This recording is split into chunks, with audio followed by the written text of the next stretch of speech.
안녕하십니까? 한 주간 평안하셨습니까? 이번 주 안식일에는 이런 인사를 드려도 될 그런 한 주였지 않을까 생각합니다. 제주도 온 지 만 3년이 되었는데 이번 같은 날씨는 처음 봅니다. 물론 이제 여러분들 오래 계셔서 이런 거 여러 번 겪으셨는지 모르겠는데 저는 처음이다 보니까 어저께 차를 타고 이렇게 넘어오는데 눈에서 눈물이 나는 것 같았습니다. 그러니까 두 가지 이유 때문에요. 첫 번째는 무서워서 이런 날씨에 운전을 해본 적이 없다 보니까 또 집회를 위해서 넘어가야 되는데 분명히 목사님하고 통화를 했거든요. 낮에는 이런 날씨에 괜찮다 하셔서 믿고 저 본계를 지나 이제 넘어오는데 그때까지는 괜찮은데 본계 넘어서 싹 틀었는데 그때부터 이렇게 빙판길인 거예요. 어떡하지? 조금 가면 나아지겠지 믿음으로 몇 킬로 더 갔는데 점점 더 나빠지는 겁니다. 그때부터 이제 마음이 이제 조마조마하는데 돌아가기엔 또 시간이 너무 아닌 것 같고 정말 눈에서 눈물 날 듯 말 듯. 또 한 가지 이유는 이제 어떻게든 안 믿고 위험하지 않게 가려고 앞에 조금이라도 눈이 없고 얼음이 없는 길로 이렇게 가느라 눈이 빠지게 계속 앞만 쳐다보고 이렇게 땅바닥만 그러고 오느라 정말 눈물이 나는 줄 알았습니다. 그럼에도 불구하고 하나님께서 이것까지 안전하게 저를 인도해 주셨던 것 같고 더불어 여러분들도 한 주 주님의 은혜 가운데 또 보호하심 가운데 잘 계셨기 때문에 오늘 이 자리에도 계신 것이라 저는 그렇게 생각하고 믿고 있습니다. 우리 옆에 계신 분 한 주 잘 살다 오셨으니까 우리 손을 꼭 잡아주시면서 잘했어요 손 한번 꼭 잡아주시면 좋겠습니다. 잘하셨습니다. 혹시 앞이 안 되면 앞뒤로 옆으로 안 되면 앞뒤로도 한번 해주시고 손 잡아주시면 정말 감사하겠습니다.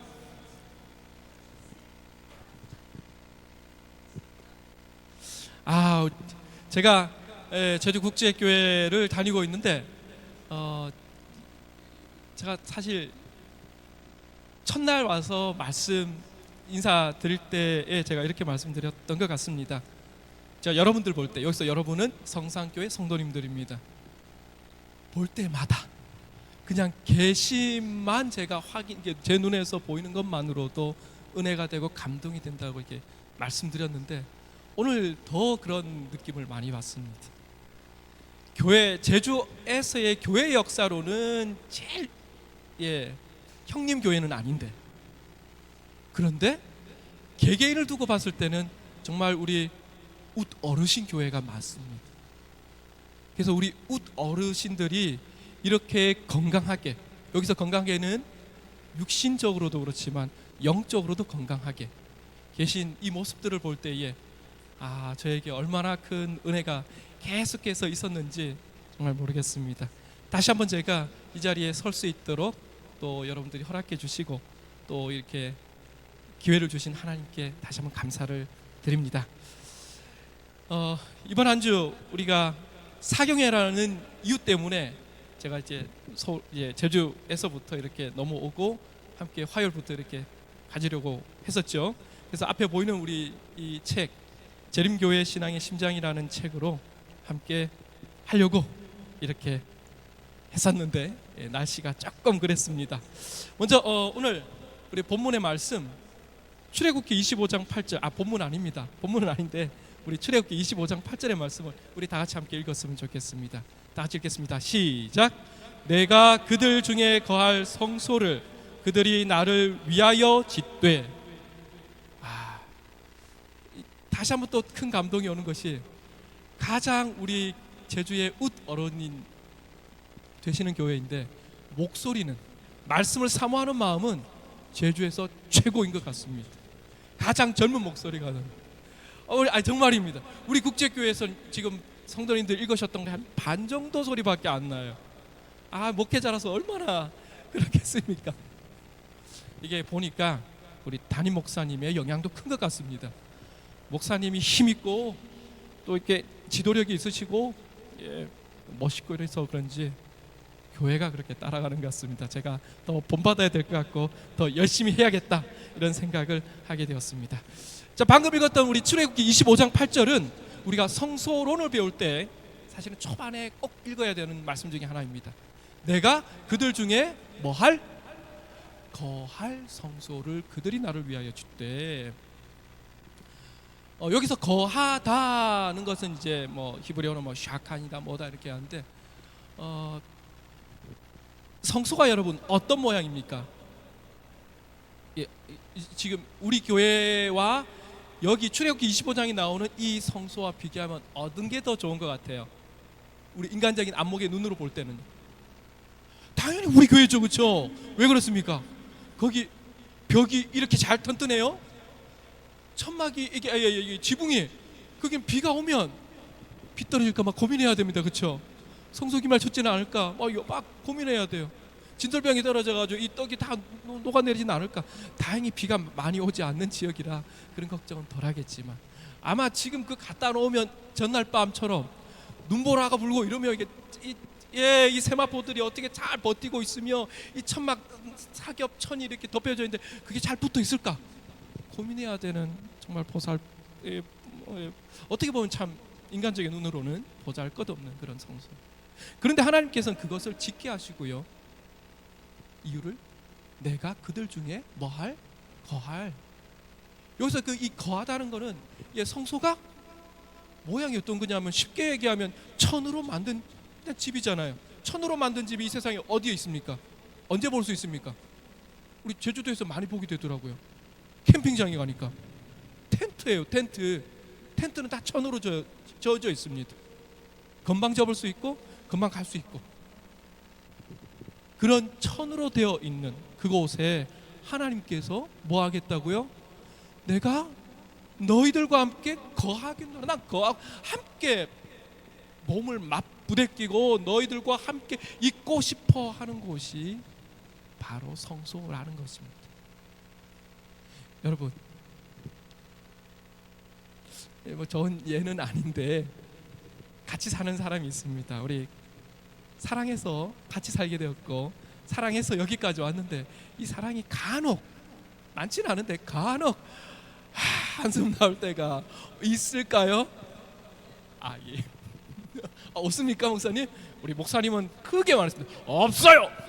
사모님 정말 없어야 된다고요? 예, 없어야 됩니다. 이게 정답입니다. 역시 목사님이십니다. 그럼에도 불구하고 부끄럽게도 정말 간혹 그럴 때가 있지 않습니까? 그럴 때 어때요? 같이 있고 싶어요? 어때요? 최소한 저는 아내가 방에 있으면 전 거실로 나오고 아내가 거실로 오면 전 방으로 들어가고. 왜요? 같이 있기 싫어. 그때 마음은 참 사람이 참 연약하고 참 갈대와 같은 그런 마음이죠. 근데 우리 하나님께서는 그러한 우리를 죄 많고 흠 많은 결이 많은 우리 같은 사람들을 함께 있고 싶어서 성소를 만들으라고 얘기한 것입니다. 원래 성소의 역사에서 첫 성소 뭐였다고요? 에덴 동산이라고 어제 말씀드렸지요. 하나님께서 에덴 동산을 주셨던 것은 역시 마찬가지입니다. 사랑하는 너희들 사람들과 함께 행복하게 살기 위해서 하나님께서 에덴 동산을 두셨습니다. 근데 우리가 여기서 짚고 넘어가야 될 것은 하나님은 무소부재의 하나님이십니다. 어디에든 계실 수 있는 분입니다. 다르게 얘기하면 하나님은 제한할 수 없는 분이십니다. 그런데 창세기 3장에 보면 하나님은 에덴 동산에 제한되셔요. 뭐 똑같은 예라고 결코 말할 수 없긴 하지만 오늘 여러분들 몸이 저랑 비슷할 거라고 생각하고요. 이런 물통이 있어요. 제가 사랑하는 동물이 있는데 이 안에 제가 돈 거예요. 나 얘랑 늘 같이 있고 싶은데 이 안에 들어가서 살아봐야겠어. 여러분 정말 이렇게 여러분들을 이렇게 구겨 가지고 이 안에 넣을 수 있다라고 가정했을 때 여러분 들어가서 얼마나 있을 수 있겠습니까? 전라도 사투리로요. 저한테는 미쳐버릴 것 같아요. 우리 조금만 못 힘주기도 나중에 너무 힘들고 그렇잖아요. 어쩌면 하나님이 그보다 더한 고통이 있는 그런 상태인지도 모릅니다. 무제한의 존재가 어떤 제한의 공간 안으로 들어와야 되기 때문에, 그럼에도 에덴 동산을 두신 건 사랑하니까, 사랑하면 같이 있고 싶으니까, 그 사랑을 나누고 싶으니까, 사랑이 하나님의 속성 때문에 하나님은 그것을 사람을 위하여 에덴 동산을 만들어 주셨죠. 그런데 사람이 그것을 걷어차 버리지 않습니까? 잘못된 선택으로. 그래서 이제 에덴 동산에서 그들이 나왔습니다. 이제 죄인이 어떻게 해야 돼요? 죄는 하나님과 함께 있을 수 있어요? 없어요? 없습니다. 왜요? 죄는 사실은 하나님과 완전 끝에 있는, 하나님과의 관계가 단절된 상태가 죄라고 하지 않습니까? 관계가 끊어져 있는데 하나님 가까이 온다는 건 말 자체가 사실 성립이 안 되는 것입니다. 근데 하나님은 어때요? 우리를 뭐해요? 사랑하셔요. 같이 있고 싶어요. 살 부대끼고 있고 싶어요. 그러려면 오늘 교과 공부에도 나오는 주제이긴 하지만 공의, 하나님께서 선포하신 법이 있습니다. 너희가 그것을 먹는 날에 죄의 삭슨 사망이라. 한 입으로 두 말하면 우리가 사람 말 믿을 수 있어요? 없어요? 우리도 사람 가운데 똑같은 말을 해놓고 돌아서면 딴소리하면 이게 한 번, 두 번, 세 번, 이제 그 다음은 못 믿습니다. 그 사람하고 약속도 안 하고 그 사람이 얘기하는 건 어떤 얘기를 하기로 우리는 그 이야기를 받아들일 수가 없어요. 온 우주의 왕이신 그 하나님께서 그분의 말씀의 언약, 그것을 손바닥 뒤집듯 막 이렇게 뒤집으면, 왜? 나는 왕이니까 내 마음대로 할 수 있어, 이래도 되고 저래도 돼 라고 하시면 누가 그분을 사랑으로 믿고 그분을 따라할까요? 그럴 수 없거든요. 그러니까 하나님은 자신께서 세우신 그 법 지켜야 했습니다. 지키면서 그 사랑을 실천하면서 하려니까 그것을 완성시키려다 보니까 또 다른 그 죄의 삭에 해당하는 문제를 해결해야 되는 것, 그게 바로 이 성서론에 들어있는 아주 큰 흐름인 것입니다. 에덴 동산은 사랑하는 사람들과 함께 있고 싶어서 무제한의 존재가 제한된 어떤 그런 상황에 있었다면, 성소는 죄인이기 때문에 하나님과 분리될 수밖에 없는 우리들과 함께 하기 위하여, 그때는 죄인이 아닌 인간, 성소는 죄인 인간과 함께 있고 싶어서 만들게 한 것이 바로 출애굽기 25장에 나오는 성소라는 사실입니다. 자, 우리가 성소론의 이 중심이 뭐라고 했습니까? 그리스도입니다. 우리가 성소론 또는 성소를 보고 배웠는데 그리스도가 남지 않으면 그것은 우리의 구원과는 아무 짝에 상관없는 지식이 되는 것입니다. 그러므로 우리가 성소를 바라보고 성소론을 공부하실 때는 항상 뭐를 찾아야 될까요? 예수 그리스도를 찾아야 합니다. 이 앞에 있는 그림 보이시죠? 밑에 있는 이게 네모난 그림은 성소입니다. 근데 성소 그걸 자세히 보면 좀 어둡침침하게 점점 되어 있는 게 보면은 앞에 성소 앞에 서 있는 분의 그림자예요. 예수 그리스도. 예, 그 모양, 그 그림자의 형상으로 만들어진 것이 바로 이 땅 위에 출애굽기 25장에 세워졌던 그 성소, 성막 성소의 기원이 되겠습니다. 성소의 모든 기물들과 제사 의식 가운데 예수님이 다 포함되어 있습니다. 하지만 가장 직접적으로는요, 제사장이라는 이 직분이 예수님을 가장 잘 드러내어 보이고 있습니다. 그분의 사역을 가장 직접적으로 설명하고 있습니다. 여기 보게 되면은 한번 같이 읽어볼까요? 같이 읽어보겠습니다. 이들의 행적 직무 가운데는 제산의 가치를 매기는 일, 피부병을 검진하는 일, 성전을 보수하는 일 등이 포함되었다. 그러나 이들의 주요 임무는 종교적인 것이었다. 본질적으로 그들은 하나님과 사람 사이의 중보자 역할을 담당했다. 여러분, 방금 이걸 이 앞에 있는 그 교재에 있는 내용인데요. 읽으니까 혹시 뭐 눈에 탁 떠오르는 어떤 그런 사람이나 뭐 대상이 있으실까요? 없습니까? 아, 목사님. 예, 지금 이 얘기에 뭐 꼭 목사님은 아니겠지만 그래도 가장 많이 이거하고 부합하는 모습이 역할적으로 목사님, 각 교회에 계시는 이제 목회자들이 이제 역할이죠. 보니까 재산의 가치를 매기는 일, 교회 재산 관리하고요, 피부병 검진하고. 그 당시에 제사장은 피부병도 검진했습니다. 와, 의사의 기능이 있네요, 그렇죠? 성전을 보수하고 포함되어 있다. 그러나 이들의 주요 임무는 뭐다? 종교적인 것이었다. 여기서 종교는 뭐를 얘기하는 것일까요? 하나님을 따라가는 것, 하나님을 믿는 것, 그게 종교적인 것을 얘기하는 것입니다. 여기서 종교적인 데서는 이건 불교적인 것, 뭐 힌두교적인 것, 아니요. 우리 하나님은 오직 하나이신 하나님이십니다. 그래서 여기서 종교는 바로 하나님을 믿고 따르는 그 부분에 대한 종교를 얘기하고 있습니다. 가장 중요한 임무, 이게 이제 제사장의 기능에서 가장 중요한 것이 이것이라는 것입니다. 자, 이 제사장이 하는 기능이 바로 이것이죠. 사람들 앞에서 하나님을 대표한다는 것입니다.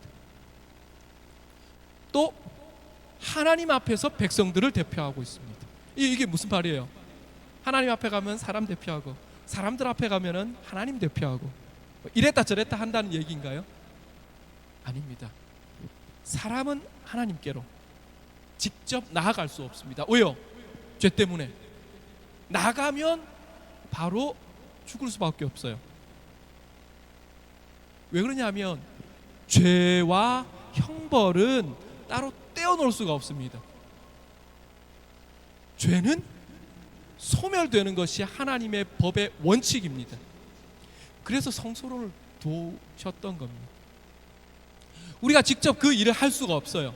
내가 나가면 나는 죄인이잖아요, 그렇죠? 그래서 내가 직접 나가서 그 죄의 문제를 해결하겠습니다 하는 순간 우리는 이제 소멸되는 것입니다. 이게 하나님의 뜻이 아닙니다. 사랑하는 존재가 존재에서 비존재, 소멸되는 것만큼 가슴 아픈 일이 이 땅에는 없는 것입니다. 그래서 그것을 그런 일이 발생하지 않으면서도 율법의 요구를 성취하는 것이 바로 대표자입니다. 다른 말로는 중보자입니다. 가운데서 양쪽을 이어주고 그 가운데서 그 일이 되게끔 하는 것이 바로 중보입니다. 이게 제사장의 기능이라는 것입니다. 하나님 앞에서는 사람 대표, 사람 앞에서는 하나님을 대표. 그런데 여러분, 지금은 제사장이 필요할까요? 안 할까요? 이거 좀 아리송할까요? 모르겠습니다. 지금 이 시대에 제사장이 필요하다 안 필요하다? 어렵습니까? 지금 제사 드려요 안 드려요? 왜 안 드려요? 예배 드려요. 제사는 왜 안 드려요? 우리 성소를 하면서 배웠지 않습니까? 예수님께서 그 율법의 요구를 단번에 가장 분명하게 최고의 제물 되셔서 온 인류의 죄를 다 감당하셔서 그 일을 행하셨잖아요. 이제 그래서 제사를 드리지 않습니다. 제사가 없는데 제사장이 왜 필요할까요? 제사장 필요 없는 것입니다. 그런데 제사장은 필요 없지만 제사장의 역할은 분명히 되어야 합니다. 아까 전에 보았듯이 하나님을 대표하고 사람을 대표하고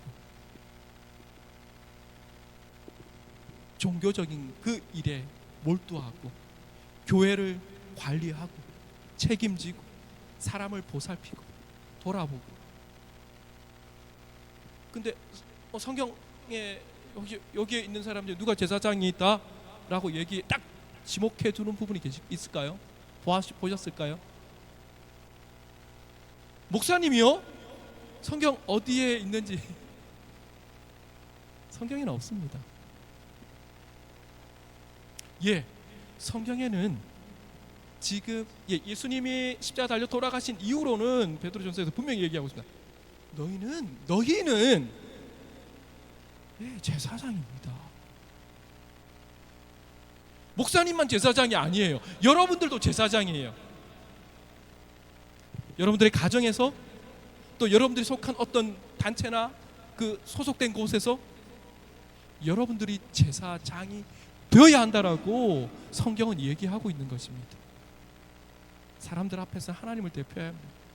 하나님 앞에서 또 사람을 대표하여 그 가운데서 해야 하는 것입니다.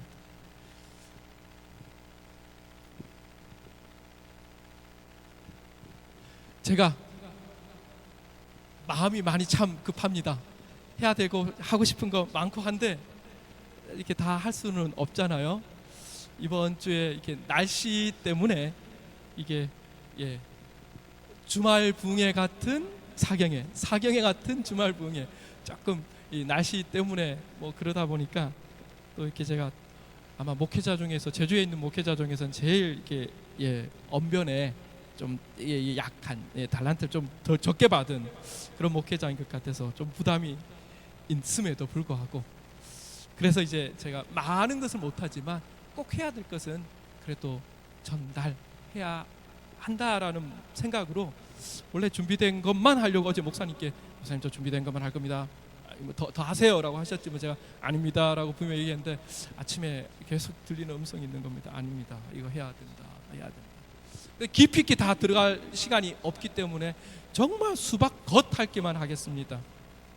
그 나머지는 우리 담임 목사님을 통해서, 우리 마 목사님을 통해서, 또는 이후에 오신 목사님을 통해서도 그 뒷부분에 궁금한 부분들이 있다면 꼭 짚고 넘어가실 수 있으면 좋겠습니다. 그건 제가 여러분들에게 강사로서 드리는 숙제로 그렇게 내어드리는 것으로 그렇게 하겠습니다. 자, 구약 성서에서의 중요한 제사장 직분 얘기하는데, 이 제사장, 이 종교적인 게 제일 주요 임무라고 얘기를 했습니다. 이 종교적인 것에 있어서 가장 중요한 것은 성소가 죄의 문제를 해결하여 죄인된 우리와 하나님이 함께 거할 수 있도록 만들어 놓은 시스템이 바로 이 성소라고 말씀드렸습니다. 근데 이것이 제사장이 그 직무를 하는 것에 있어서 가장 직접적인 게 바로 이 제사에 매일 드리는 제사가 있었고, 또 1년에 한 번 드리는 연례 대속죄일 봉사가 있었죠. 이게 여러분들이 잘 알고 있는 지식이기 때문에 따로 뭐 더 깊게는 얘기하지 않겠습니다. 우리 성경에 있는 히브리서 9장 7절에 있는 말씀 우리 다 같이 한번 볼까요? 다 같이 읽겠습니다. 시작. 오직 둘째 장막은 대제사장이 홀로 1년에 한 번 들어가되 자기와 백성의 허물을 위하여 드리는 피 없이는 아니하나니. 둘째 장막이 성소 두 번째 장막을 걷고 들어가 있는 지성소라는 것을 우리가 너무나 잘 알 것입니다. 이 지성소는 오직 대제사장만 홀로, 이스라엘 전체에서 딱 한 사람, 대제사장만 1년에 한 번 들어갈 수 있었습니다. 백성의 허물을 위하여. 그런데 여기는 뭐가 없이는요 안 된다고요? 피가 있어야 돼요. 그래서 제가 첫날에도 얘기 드렸던 성경은 피 냄새로 진동하는 것이 얘기 드렸습니다. 이 구속의 계획은 제가 첫날에 말씀드렸던 것처럼 십자가와 그 다음 성소봉사, 그 다음 지성소봉사, 그러니까 연속적으로 다 해서 맞춰져야 이 구속의 계획이 온전히 완성된다라고 제가 말씀드렸습니다. 여러분도 잘 알고 계시고요. 십자가 이미 이루어졌습니까? 이건 역사죠. 2000년 전에. 성소는요, 우리가 또 뭐 여러 교과 뭐 다니엘 계시록 하면서 배우셨던 뭐 지식과 또 이번에도 간략하게는 언급했다시피 승천하시고 하나님 우편에 앉으셔서 성소 봉사를 우리를 위하여 매일의 중보를 하고 계셨습니다. 그 성소 봉사를 하고 그 다음 2300주야가 끝나고는 지성소로 들어가시죠. 지성소는 누가 들어간다고요? 대제사장이. 그러니까 예수님이 어느 역할로 어떤 자격으로 들어가신 거예요? 지성소에 대제사장으로 들어가신 거죠. 지성소 들어가셔서 마지막 죄의 정결을 완성하는 그러한 일이 성소에 있었던 것처럼 하늘 성소에서도 그게 이루어지는 것입니다. 자, 그럼 지금 예수님이 하고 있는 게 어디입니까? 십자가 마쳤고요. 성소 봉사 마쳤습니까? 예, 아까 말씀 1844년 2300주야가 끝날 때까지, 예, 이거 뭐 오늘은 다니엘 계시록 시간이 아니어서 뭐 이렇게 우리가 해석하는 거로 들어가지는 않겠습니다. 지성소 봉사는요 마쳤습니까? 안 마쳤습니까? 아직. 그럼 지금 예수님 어디? 지성소. 여러분 이 땅 위에서의 성소에서의 그 대속죄의 일은 1년 중에 며칠이었습니까? 단 하루였습니다. 예수님이 십자가, 성소 봉사 다 마치시고 2300주야 끝나시고 지성소 들어가셨는데 이제 그 표상적으로 1일에 해당하는 그 역할을 지금 지성소에 들어가셔서 지금 하고 계신다는 겁니다. 1일의 시간은 다른 364일과 비교할 때 얼마나 깁니까? 말이 틀렸죠. 얼마나 짧습니까? 해야 되는 거죠. 정말 짧은 시간입니다. 그래서 우리는 이 지성소 봉사의 사역에 이 구속의 경륜에 해당하는 이 역사를 볼 때에 지금 오늘 우리가 살고 있는 이 때가 마지막 때이라는 것을 우리가 지혜롭게 깨닫게 되는 것입니다. 이제 이것이 맞춰지고 나면 예수님이 오셔서 우리를 데리고 가는 것만 하는 것입니다. 근데 지성소에서 예수님 뭐 하시느냐 이거죠. 사실은 이번 교제에서 가장 하고 싶었던 얘기가 바로 이것입니다. 지성소 봉사에도 지금 예수가 우리를 위하여 무엇하고 계시냐. 중보사역은 사실 성소 봉사에서 매일매일의 중보를 통해서 했고요. 여기서 사실 하는 것은 이제 심판의 단계로 들어가는 겁니다. 지금 나라가 많이 어지럽습니다. 제가 뭐 좀 정치적인 이야기가 될 수 있어서 많이 조심스러운 이야기이지만 어쨌든 지금 한 나라의 가장 대표되는 분 중심으로 하여 지금 계속해서 뉴스에 떠들어 나오기는 법정에 서 있는 모습들 계속 보게 됩니다. 근데 지금 이렇게 결과가 나왔습니까? 아닙니다. 그렇게 무조건 잡혔다고 너 죄인이야 하면 이건 정말 민주적이지 않은 집행 방법입니다. 법은 만민 위에 평등해야 되는 그런 법칙이 있습니다. 그래서 그 평등의 법칙을 준수하기 위하여 이 사람의 어떤 행적들 여러 가지 것들을 당신이 누구이며부터 먼저 법정에 가면 내 이름은 누구고 내가 어느 소속이고 어디에 살고 있고 이런 거 다 얘기하죠. 그리고 나서 쭉 해왔던 것들에 대해서 확인하면서 하는 것, 그걸 조사 심판이라고 합니다. 그러니까 지금 현재 지금 진행되는 거 그런 조사 심판인 것입니다. 잘했냐 못했냐. 잘한 것이 있으면 변호사가 막 옹호해 주겠죠. 못한 것이 있으면 또 반대쪽에서 막 또 이렇게 공격받겠죠. 근데 지성소에서 계셔서 봉사하시는 그 조사 심판의 주인공이 누구십니까? 우리 예수님입니다. 예수님이 우리 편에 있는 거예요.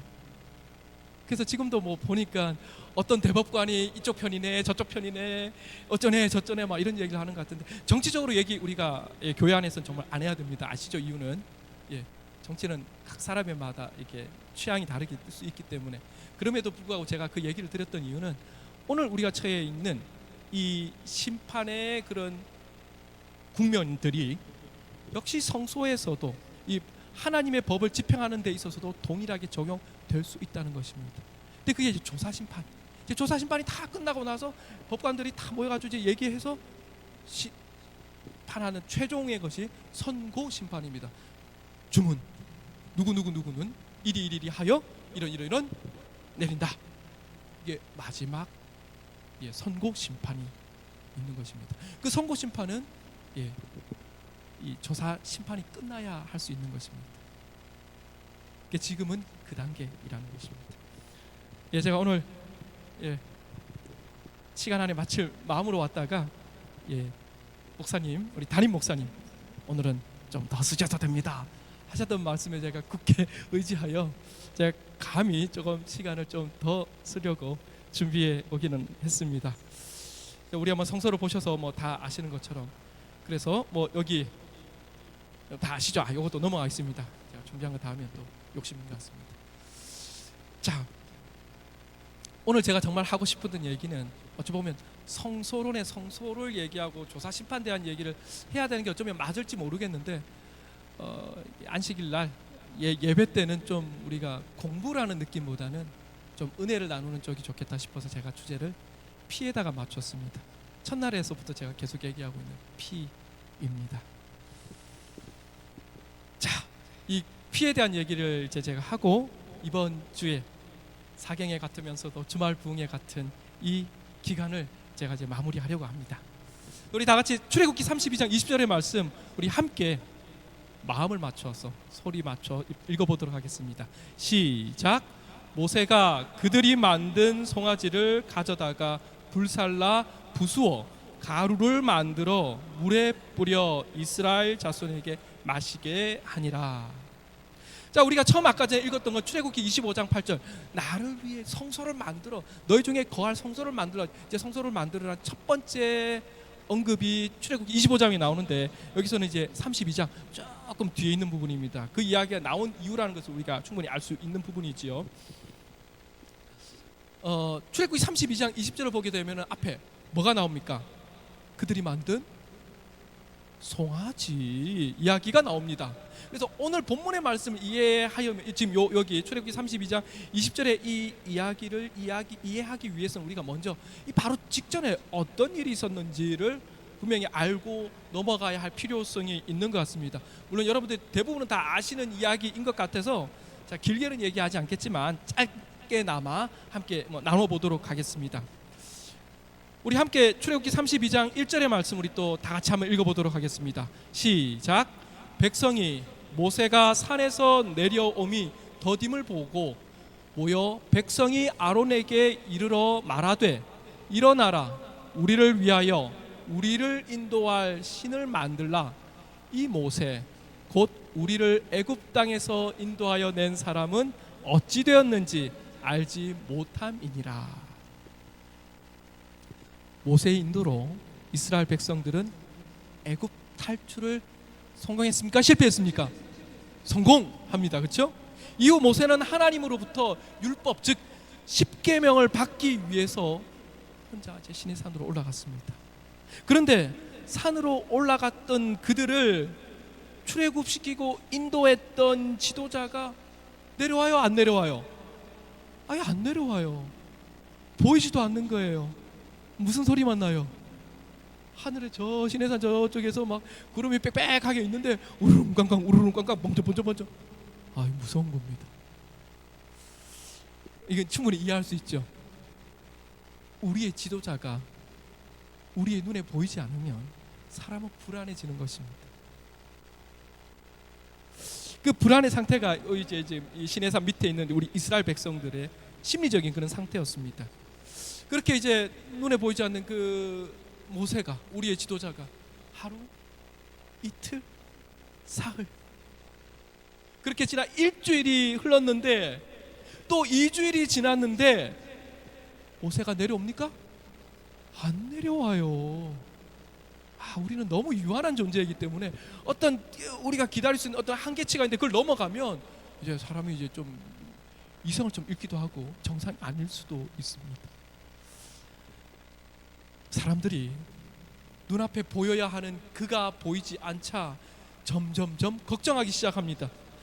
이제 급기야 그들의 눈앞에 확인할 수 없는 지도자의 거취로 그들을 둘러싸고 있던 근심, 두려움으로부터 벗어나야겠다라고 이제 그들의 생각이 드는 것입니다.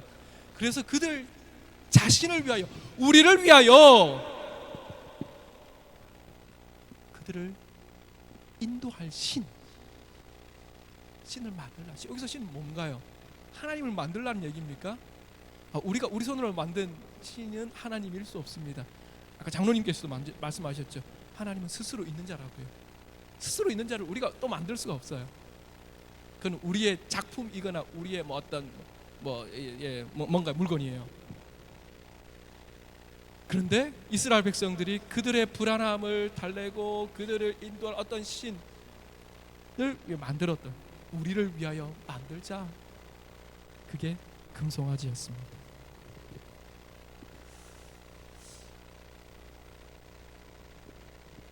앞에 금송아지 멋있습니까? 멋있어요. 이 옛날에, 요즘은 이게 많이 없어서 그런지 모르는데 금빵이라는 게 있었습니까? 지금도 있기는 있는데 예전처럼 많지는 않은 것 같아요. 근데 금빵에 가면 진짜 금으로 만든 게 휘황찬란한 게 많이 있어요. 어렸을 때 뭔지도 잘 모르는데 그 금색이 얼마나 좋아 보이는지 몰랐습니다. 그러나 이제 보는 거에 끝났죠.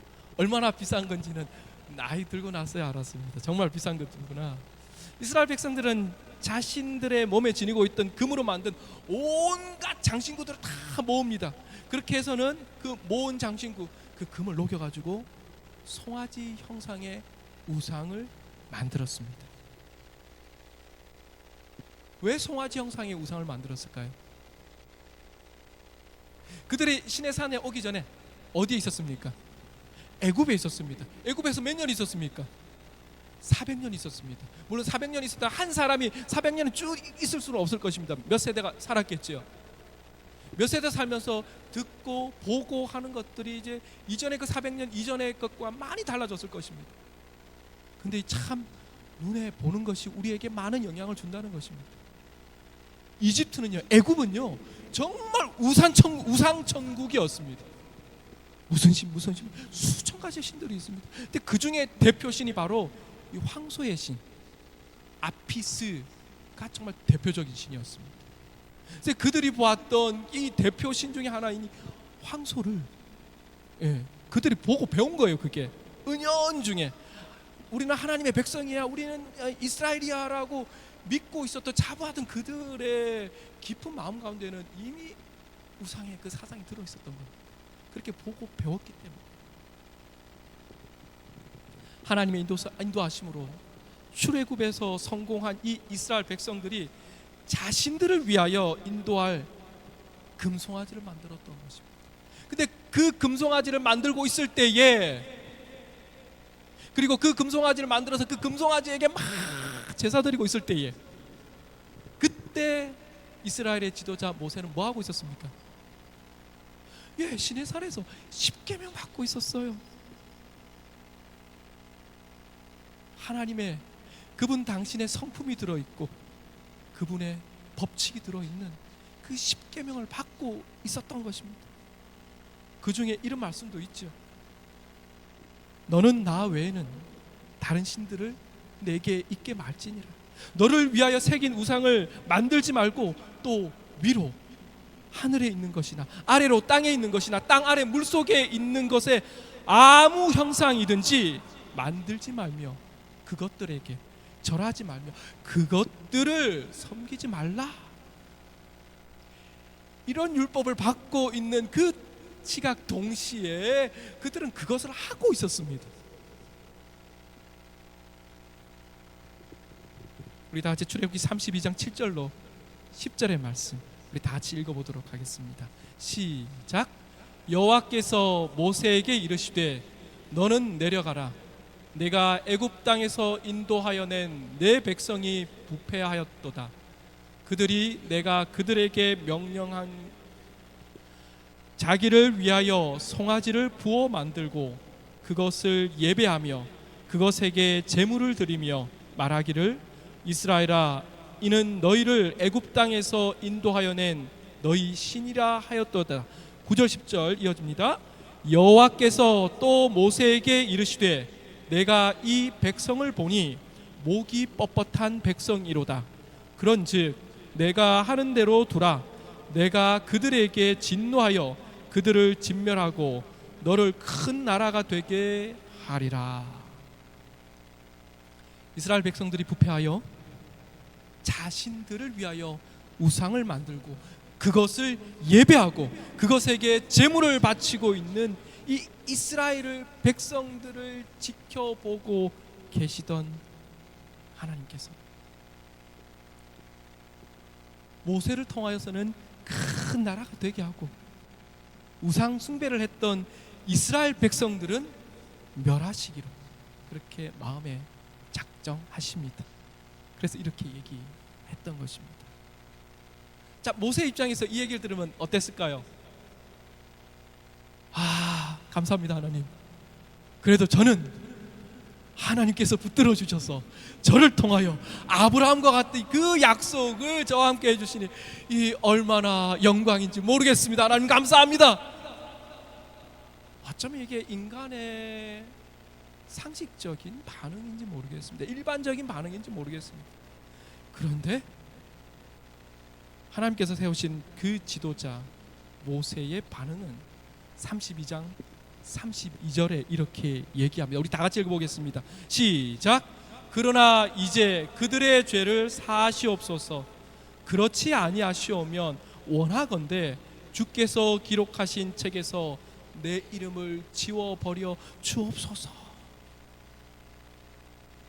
이 부분은 정말 우리가 와 하면서 읽지 않을 수 없는 부분입니다. 여기서 하나님께서 기록하시는 책이 무엇입니까? 생명책이에요. 여기 생명책이 기록된 사람은 우리가 이제 예수님께서 오셨을 때 함께 올라갈 그 있는 이름이 자기 이름이에요. 그런데 모세가 무엇을 택합니까? 자신의 소멸을 선택하는 것입니다. 죽음을 선택하는 것입니다. 왜요? 나를 위하여가 아니라 이 백성들을 위하여 저는 소멸되고 죽어도 좋사오니 하나님 이 백성을 살려 주십시오라고 하나님께 목매어 간청하고 있는 것입니다.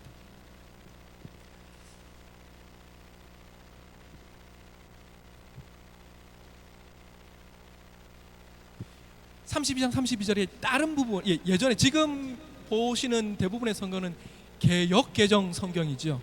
이 개역 개정 앞에 성경이 개역 한글 성경. 저는 아직도 그 개역 한글 성경이 입에 익숙해가지고 뭐 이제 같이는 보지만 좀 더 많이 보는데 이 개역 한글 성경에 보게 되면 이 같은 32장 32절에 어떻게 되어 있냐면 그러나 이제 요 그들의 죄를 요 앞에 요 사이에 하나의 단어가 더 들어 있습니다. 합의하시면. 아마 옛날 개역 성경으로 읽으셨던 분들 기억나셨을 겁니다. 합의하시면. 여러분 합의라고 하면 우리가 언제 이 합의란 말을 많이 사용합니까? 민사 소송. 뭐 우리가 뭐 쉽게 접하는 건 이제 교통사고 나면 이게 뭐 법정까지 가는 게 귀찮고 힘들고 뭐 이러면은 합의해서 끝냅시다. 또는 이제 법정에 갔는데 소송에 걸렸는데 이걸 좀 더 가볍게 이게 뭐 이렇게 하려고 먼저 당사자 간의 합의는 그 뜻을 맞추는 것입니다. 그런데요, 이 출애굽기 32장은 누구에게 하고 있는 말입니까? 모세가 하나님에게요. 내 이름을 지워달라고 하는 이 배포가 어디서 나왔는지 사실 이 앞에도 보이는 거예요. 우리가 하나님 아버지와 합의할 수 있습니까, 여러분? 하나님, 내 뜻이 이러하니 하나님 뜻을 좀 바꿔주세요. 사실은 이거예요. 일반적인 이거는 하나님이 허용할 수 없는 것일 겁니다. 우리가 너무 이기적인 존재인지라. 그런데 모세는 이기적인 의도가 아니라, 동기가 아니라 나는 죽겠습니다. 백성 살려주십시오. 이게 구속의 법칙에 들어있는 가장 중심되는 내용이지 않습니까? 대신 죽는, 대신 속해주는 것. 대신 죽으려면 피가 흘릴 수밖에 없는 것입니다. 그게 모세가 이렇게 얘기하고 있는 것입니다. 그래서 우리는 모세를 통해서 볼 때에 모세를 통해 비춰지는 누가 보이는 것입니까? 예수 그리스도가 보이는 것입니다. 우리가 모세를 섬기면 절대로 안 됩니다. 모세도 우리 같은 인간입니다. 나약하고 흠결이 많은, 실제로 흠결의 그런 기록들도 많고, 그러나 그는 예수 그리스도의 정신으로 이 죄의 문제를 접근하고 있는 것입니다. 32장 20절 말씀입니다.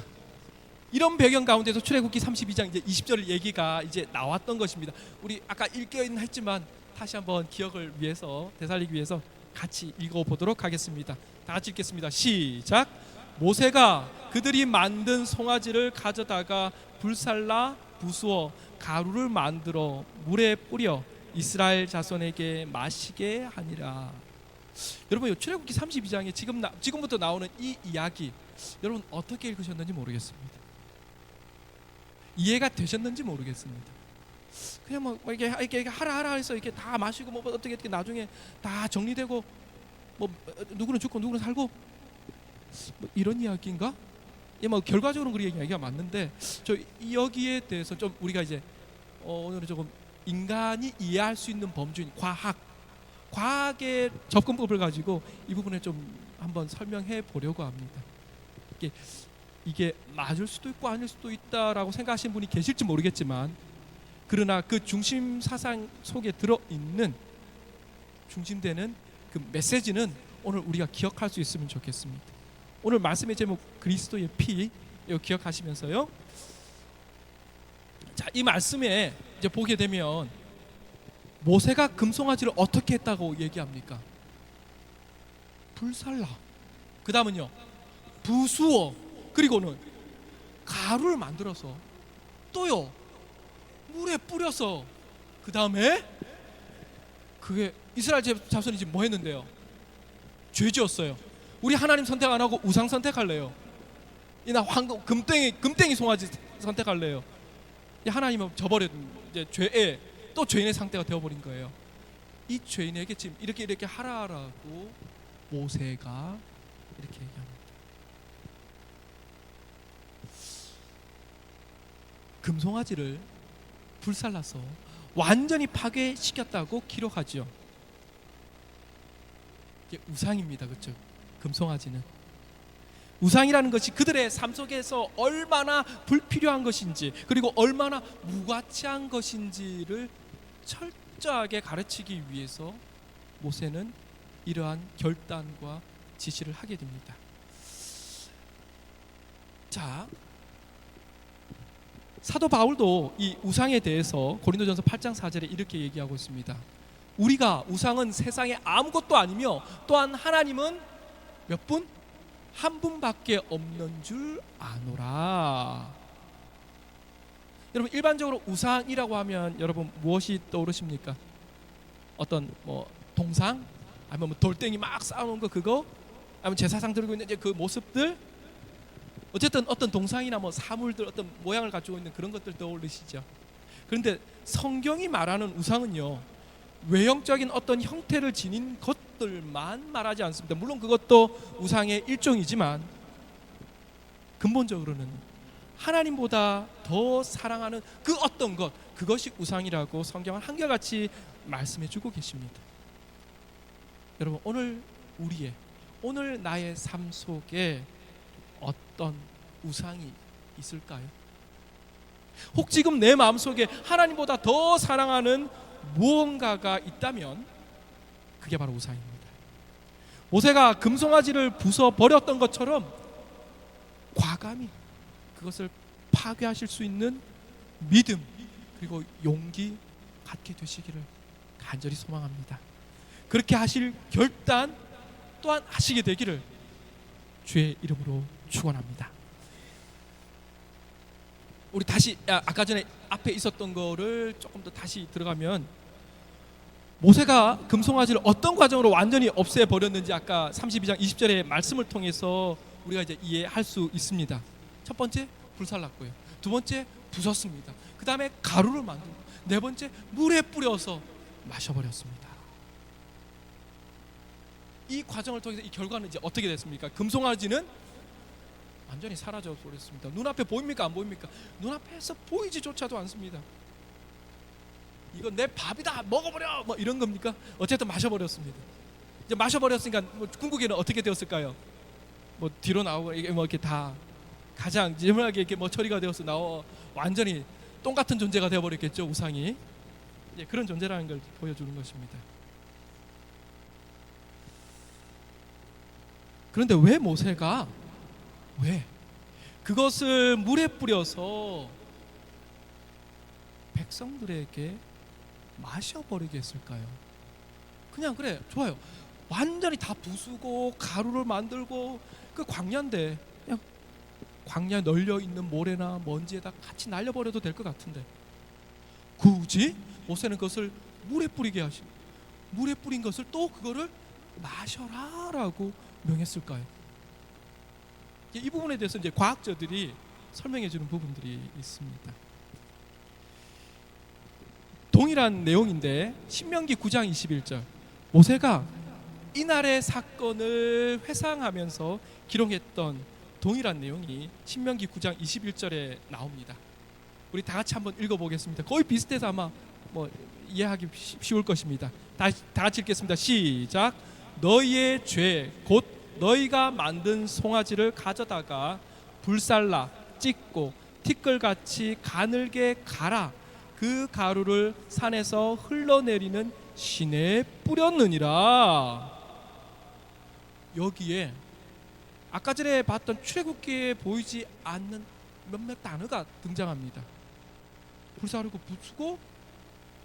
부수고를 어떻게 부쉈다? 여기는 찧었다라고까지 표현을 구체적으로 하고 있고요. 그 다음에 가루를 만들었다고 되는데 여기는 좀 더 구체적으로 그 가루가 어떤 가루요?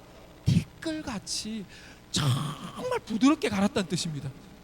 정말 우리 여성분들 이렇게 얼굴에 바르는 그런 이제 화장품처럼 정말 곱게 갈았다는 겁니다. 근데 그 가루를 산에서 흘러내리는 그 시내에서 내려오는 그 물에다가 뿌렸다. 신명기에서 구체적으로 얘기를 하고 있습니다. 그리고 마셨습니다.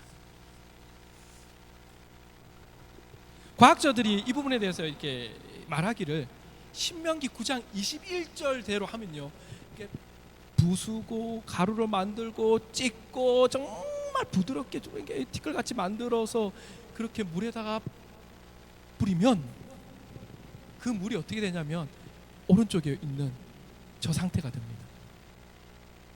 어떤 겁니까? 물이 무슨 색깔이에요? 빨간색이에요. 여러분 빨간색 보면 뭐가 제일 먼저 떠오르십니까? 피.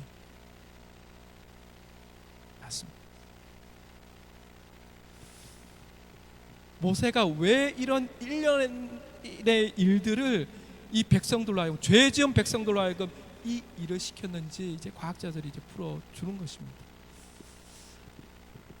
정말 이제 그 황금을 그렇게 이 성경이 적혀 있는데 이대로 해가지고 물에 뿌리면 빨개지는 거. 여러분 죄 지은 자에게 죄의 문제를 해결하기 위해서 뭐가 필요합니까? 피가 필요해요. 그러니까 피가 필요하다라기보다는 더 근본적으로 레위기 17장 11절에 얘기한 생명은 어디에 있다? 피에. 그러니까 생명을 취해야 되는데 그 생명을 내어주는 것이 피라고 대표되는 것입니다. 모세가 성소에 대한 이야기를 그 앞에 출애굽기 25장부터 쭉 보고 듣고, 물론 그 전부터 제사에 대한 지식도 분명히 있었지만 이제 성소에 대해서 너무 정확하게 하늘의 식양을 보고 만들고 있기 때문에 너무나 잘 알고 있는 그때에 얼마 지나지 않아 이런 일이 있었던 거예요. 우상을 섬기고 하나님을 배반하고 죄를 다시 한번 득죄하는 이러한 일이 있을 때에 어떻게 해야 돼요? 각 사람의 죄를 대속할, 대신 지고 갈 희생제물이 필요했습니다. 그런데 지금 광야에서 뭐 하고 있어요? 그냥 그에 앉아가지고 거기에서 멈춰서 살고 있습니까? 아니요, 떠돌이에요. 유목민이었어요. 가나안까지 흘러가는 나그네 길에 있는 그들이었기 때문에 사실은 뭔가 이렇게 그 구속의 문제, 죄의 삭스를 해결하는 방편을 찾는 것이 쉽지 않았습니다. 그래서 모세는 사실 이집트의 왕으로서 자라나지 않았습니까? 하나님의 인도하심과 보호하심 덕분에. 그래서 그 그 당시에 최고의 나라가 최강대국이 바로 애굽이었습니다. 최고의 과학이 있고 우리가 아는 뭐 세계 몇 대 불가사이다, 뭐 피라미드다, 뭐다 이해되지 않는 것들이 그 당시에 있었지 않습니까? 그렇게 문명이 발달하고 과학이 앞서갔던 것이 바로 애굽의 문명이었는데 그것을 이집트의 왕자로서 살아왔던 모세도 너무나 잘 알고 있었던 것입니다. 과학에, 화학에, 물리에 능통해 있었던 것입니다. 그래서 그가 우리가 그리스도의 피가 필요한데 이 피를 우리가 지금 잡을 짐승이 부족하니 금방 또 그렇게 하기 힘드니 해서 생각해낸 것이 바로 이것이었습니다. 그래서 그렇게 해서 이 피를 마시게 했다. 모세는 죄로 인해서 죽을 수밖에 없는 죄인들에게 예수 그리스도의 피가 필요하다는 것을 가르치려고 했던 것입니다. 성경은 뭐에 관한 책이라고 제가 말씀드리고 있습니까? 피에 관한 책, 피투성이 책이라고 말씀드리고 있습니다. 성경의 각 장마다 각 절마다 피가 철철철 흐르는데 우리는 그것을 읽을 때마다 발견할 수 있어야 합니다. 바로 그 단 하나의 이유 때문에 이 성경은 이 세상의 그 다른 어떤 책들보다 독특하고 살아있는 하나님의 말씀인 것을 알게 되는 것입니다. 레위기 17장 11절 우리 다 같이 한번 같이 읽겠습니다. 시작. 육체의 생명은 피에 있음이라 내가 이 피를 너희에게 주어 제단에 뿌려 너희의 생명을 위하여 속죄하게 하였나니 생명이 피에 있으므로 피가 죄를 속하느니라. 여러분, 사망을 치료하는 방법 하나밖에 없다는 사실을 기억하시게 되기를 바랍니다. 사망을 치료하는 유일한 방법은 오직 생명뿐입니다. 생명은 피 속에 있습니다. 그래서 모세가 이스라엘 백성들을 속죄할 수 있도록 하기 위하여 그 송아지를 갈아 선홍색을 띠는 마치 제물의 피와 같은 물을 만들어서 그 물을 마시게 했던 것입니다. 자, 이제 시간이 많이 가서 제가 간단하게 해야 될 것 같습니다. 자, 인간의 몸에 5리터의 피가 있어요. 근데 이 피 5리터의 물 중에 한 30% 정도, 1.5리터 정도의 피가 몸에서 빠져나가면 사람은 그때 죽습니다. 70%의 피는 남아있지만 많이 남아있지만 그 30%가 부족해서 죽습니다. 피가 얼마나 소중한지 우리가 아는 것이죠. 부족하면 그래서 수혈을 받고 하는 것입니다. 그런데 이것이 예수님, 이 땅에 육신의 몸으로 오셨던 예수님에게 이 피가 필요했을까요? 필요하지 않았을까요? 예수님도 이 땅에서 살려면 피가 없이 안 되었습니다. 완벽한 100% 우리와 똑같은 인간의 몸으로 오셨기 때문에.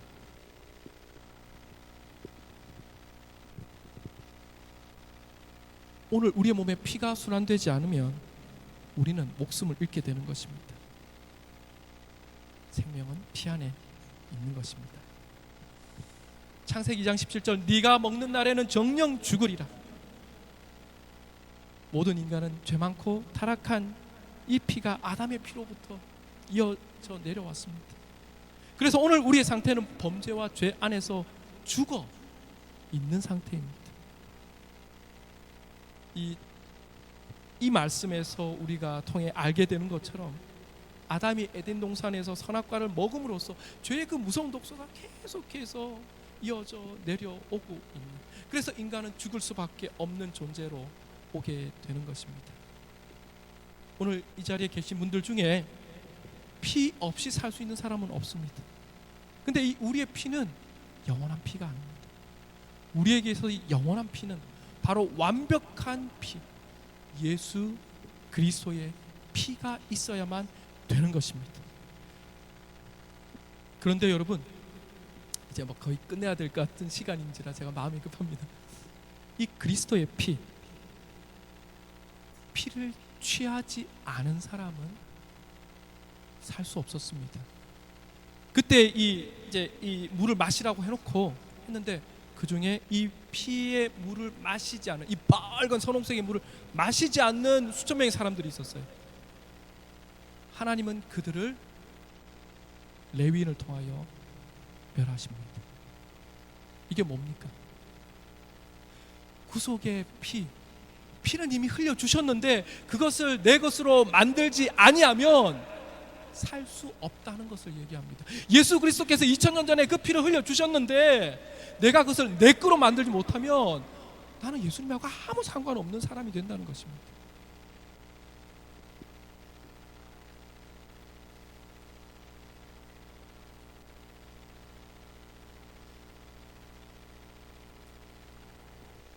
오늘 이 자리에 계신 여러분들, 이제 마지막으로 우리 요한계시록 1장 5절의 말씀을 읽고 마쳤으면 좋겠습니다. 다 같이 읽겠습니다. 시작.